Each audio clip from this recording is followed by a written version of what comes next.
Shimbuzi inkulumo esabalele enkundleni zokuxhumana akazimdola negcwama nje sawubona kuphina kuphi kufuneka khona lo mbosa njengamanje kubingelela yini mathindi wacebo intombi zomqomela amehla abanye baqomela imali thibazi ngena wethu ngabe usuku lakho lokuqala lancethu wenze kulungile press subscribe button share uphinde comment ukhuluna konke uma subscribe ikimala khamba so senze ube wena oqala uthola notification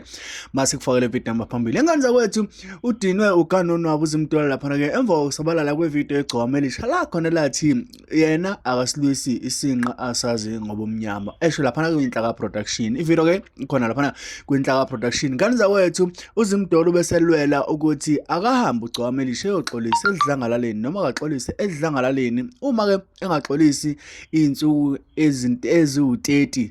zize zishaye zidlule uyobe ke esecela imali enganga 1.5 million lapha ke kuyena ke umthandeni igcwama elisha ngomhlambalaza edlangalaleni kodwa ke igcwama elisha malikela axolisa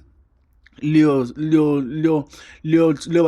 semathubeni amahle ukuthi lengakhokha imali ngokusho lento elishilo. Ngaya wethu kusala imibuzo eminingi ukuthi ke ngempela igcwama elisha laliqinisile yini noma ke lalinamanga kule nkulumo yalo. Ngaphandle nje kokumoshela isikhathi sakamntana sekhaya awushiya comment yakho lapha ekugcineni usho ukuthi ngempela wena uyizwa kanjani le nkulumo. Mangabe liqolisa uzimdola akazoceba, mangabe lingaxolisi uzimdola uzoceba. Kanti incwadi